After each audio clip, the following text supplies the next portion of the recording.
Today on CarTraction, you join me on a weekend where for once I actually don't have a lot on, which means I have the time to go out on this. This is my 1952 CWS Federation men's bicycle, a beautifully original, lovely old bike that I really haven't used much recently. We're just coming out at sort of the back end of winter at the moment. Here in the UK the roads are salted, not good conditions when you've got metal mud guards. I don't want a build-up of mud or salt because that will just eat it away.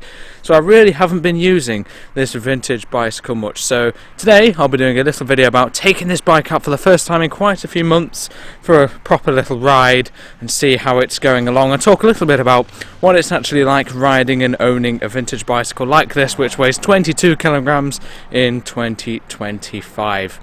This particular bicycle was the first bike that got me into the old biking world, and since then it has expanded a bit. I then bought this bike here, the 1927 CWS, and more recently this one here, which is quite a lightweight one. That's I think a 1935 FH Grub bicycle, but while I've been using those a little bit more commonly, because this one I bought it because it's just a user, it's got plastic mud guards, it's something old that I can use if it is a bit wet. This one I still do use if it is a bit wet because it's got no brake linkages under here. It's really easy to clean the frame, so I don't mind taking that one out too much in the bad weather. But this one is the prized one. I don't want to get any mud on there or anywhere around here, as I said, building up in the arches, so I always wait for the good conditions to take this one out, and we haven't had good conditions in a couple of months, but today may well be the day. So yeah, let's have a little ride on my beautiful 1952 CWS Federation men's bicycle.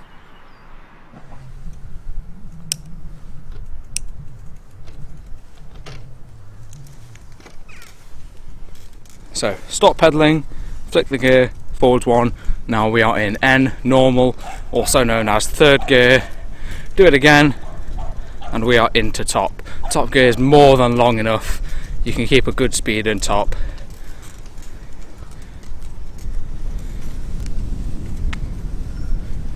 I'm not too good at onboard filming with these, it's not something I've done before.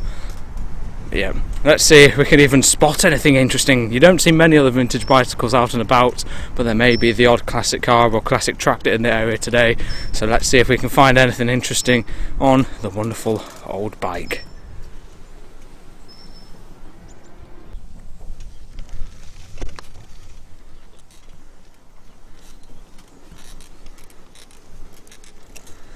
Third gear. Let's try and build up some speed. It's hard doing this one-handed. Into top. And there you go. A little bit of a downhill, but we are going along at a fair lick. So you can get some speed out of these old things.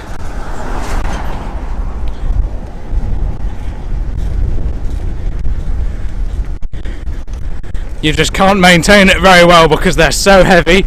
We're coming to a dreaded hill, downshift, little kick back on the pedals, down into third, over the bridge,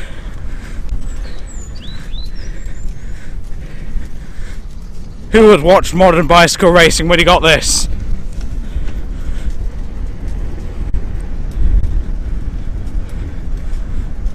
But just with that brief fast section there, I'm already knackered, so let's drop it down into normal and maintain a bit more of a leisurely pace.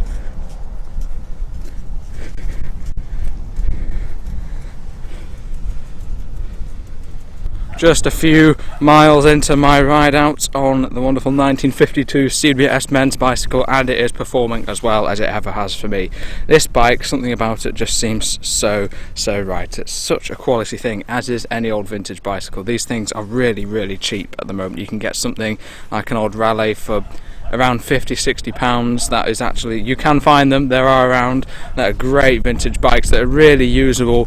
So what's it like riding it in 2025? It's heavy, it's slow, changing gear takes a long time. I only used 3, this originally has 4 gears, but I only used the top 3 because second is low enough for low speed stuff, and first puts a little bit too much strain on the gear cable there, for me personally. So it's only got 3 gears, but just ride one of these things, because they're so smooth. Steel frame, such a nice feel. They're just absolutely wonderful old things to ride. This, you'll get all the modern cyclists razzing past you. You just sort of go along at your own pace on these things, although you can maintain a fairly decent pace on this, especially down hills. Being a heavy bike, it's slow up hills and very fast down hills.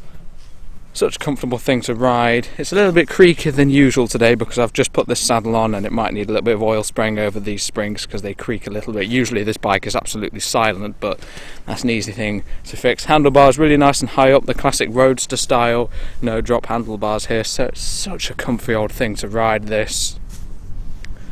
And yeah, they just ride absolutely fantastically, be it on a country lane like the road I'm on today. Super smooth and absolutely wonderful, and you can just about get away with it in town as well, although you have to bear in mind your acceleration will not be too fast, and you need to get used to changing gears with the old hub system. But apart from that, if you're interested in something like this, just buy one. You can pick them up for probably around £60 for something fairly usable. This is a totally original, beautifully original bicycle. The paint is absolutely gorgeous on this one, and yeah, just do it, because these ride, as someone who's been I've been like into my bikes for a long time, riding like off-roading bikes, skidding them around, being a lunatic, and also road biking as well, high speed stuff. There's just nothing like riding an old roadster. It's so comfy, it's heavy, and if you want to keep any speed up, your legs will be tired, so it's almost a good workout as well, but they just keep on going. They're absolutely wonderful things to ride. I can't recommend them enough. So I think now I'll continue with today's little ride out. First ride of 2025, I think, on an old bicycle today. And yeah, this one decked out with many period accessories. CWS mahogany flake tin there. It's a CWS, which is a cooperative wholesale society bicycle, basically a co-op thing, so sort of mid-range in terms of quality bike, but far better quality, hand built of course, than any bicycle you'll see today in my opinion. Got the Nulan wheel lock here. I will stop waffling and get on with my ride soon. Push that in, no one's going to walk off with your bike unless they lift up the rear wheel, but it's decent security for the time, I suppose. This bike, 1952. Take the key out, get your shopping, put the key back in, and here's the cool part. Push that and you're ready to go. That makes a nice pop sound, and that's a lovely period accessory just for £3.50, which highlights just how affordable it is to accessorise and get into the vintage biking world. This is my grand old tennis racket with a nice original bracket. I did an introduction video where I fitted a lot of the accessories to this particular vintage bike, so do check that out. I'll link it at the end of this video, and it can be found in the channel homepage. But yeah, I think now we'll continue on today's little ride out.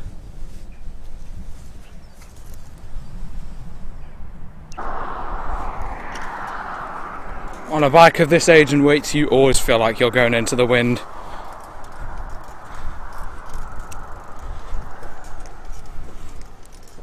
I'll keep the speed down for this clip, as I think the microphone might struggle a little bit with the wind.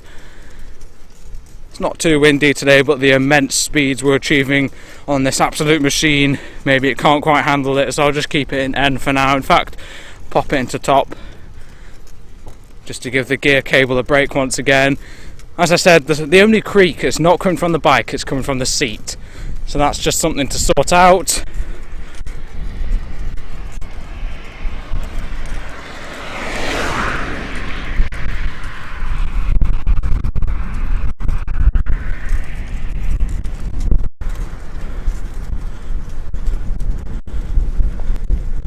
Now, while this bit may be downhill and easy, the next bit is very uphill, so I think I'll have to ditch the camera for this one and tackle it with both hands on the handlebar, as hills are not the easiest on a bike like this.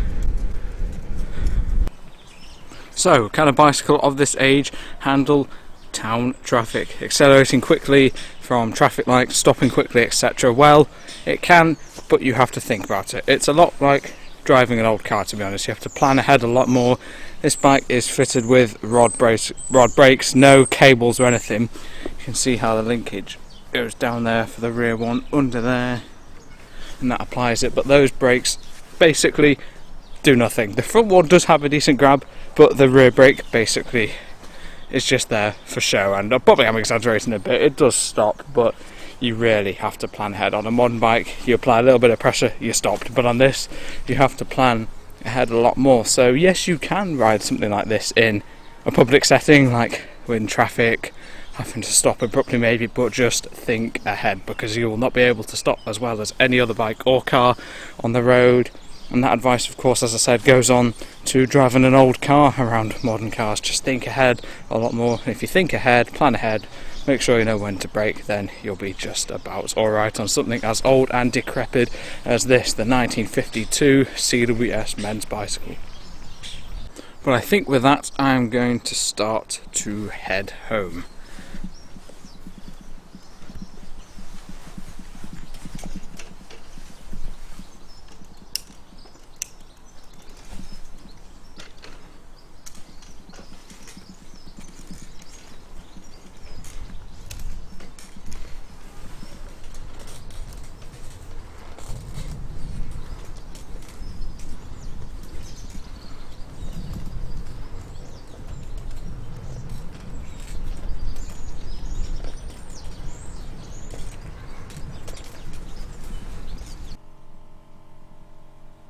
Well, as an enthusiast of classic cars and trucks, I'm always looking out for things, be it while I'm on a bike, walking, or in a car. And while this seems to be under a cover, it looks to be some kind of old vintage lorry. If you look at the wheels look like they're off something fairly chunky, and it's got double tyres at the back. Now, Dad has the Dodge 3.5 ton Transporter, which is not dissimilar to this, to be honest. So this is probably some other sort of 1940s era lorry. I'd love to sit with the cover off, but obviously we can't. But yeah, I wonder what that is under there. All we can see are these wheels. So I've just pulled over, everyone, to have a look at one very interesting driveway. Now, we have a trio of Morris Minors here and a Ferguson tractor. So this is a 1959, you say? One owner since new, Ferguson tractor. I think this one is currently undergoing a bit of work. Rolling project, maybe. I think there are plans to get all these back on the road. So what year is this Morris Minor here? 62, so fairly sort of mid-production Morris Minor. It's always interesting the things you see when you pull over travelling at bicycle speed. You get to see so much more. That would just oily rag up beautifully, the paint on that. Wonderful. There's the front of a lowlight Morris Minor here. Sounds like the rest of the car unfortunately wasn't salvageable. That's a cool bit of wall art, isn't it? And that's just in front. The Fergie there. And there's another Morris Minor here in white. So is this one a resto project as well? Yeah, that'll go back on there. Not as bad as it looks, actually. Yeah. I like the roof rack. That's cool, yeah, that's a nice original mod, the roof rack. Lovely interior in this one as well, actually. Yeah, that's pretty cool, that is. Isn't it? I quite like the interior of that. I'd keep the original seats, I think, if I were to run that one.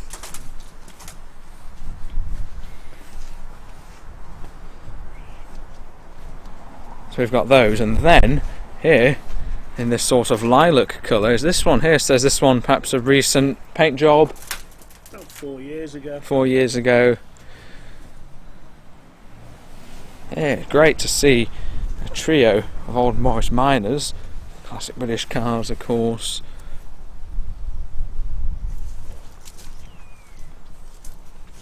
Yeah, what an interesting find.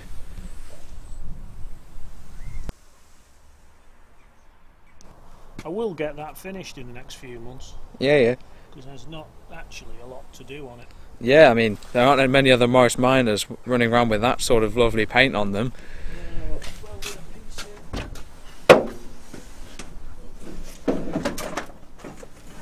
That's the ideal condition. Right, so floor's been welded, yep. And I put centre cross member in it because that was wasn't as good as it could be. But when that's all sorted, yeah, the door shut seems to shut quite well, doesn't it? Yeah. Yeah, just need some back wings and then ready to go. Yeah, I've just got to let some bits into that. So yeah, that's such a lovely looking car. That as a small is repair. Original paint is just great on that. Yeah. Bonnet up on the pale blue Morris Minus. There's, I presume, a 1098, isn't it? That is, yeah. A series engine. Is this one running then? Yeah, it runs. Yeah, good. It's a runner. Yeah, it's all solid round here, isn't it? It's always a good sign when you have period stickers, isn't it? Yeah. Period service stickers are always a good sign. Yeah, I'm looking forward to hopefully seeing this one maybe out on the road sometime. Yeah. That's great. Right, so that was quite the diversion. Thank you very, very much to the owner of the Many Morris Minus for letting me have a little look around. And now I think it is really time to get back home on the 1952 CWS.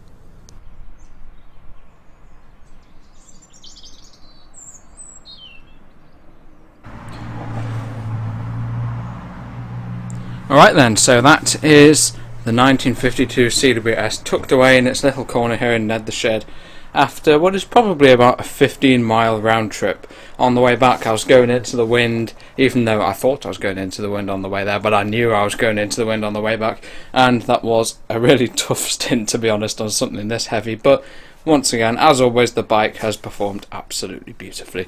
So just because of all the effort I put into this video and riding this old bike, you've got to subscribe, haven't you? Like the channel homepage, let me know if you'd like to see more videos about this bike, or if you are interested in bicycle content as a whole, I could always make videos about going for rides on this, the 1927 CWS, or this, the 1935, I think, FH Grub London Street. But I'm going to end this video here and have a little rest now, so do all that, and thank you very much for watching.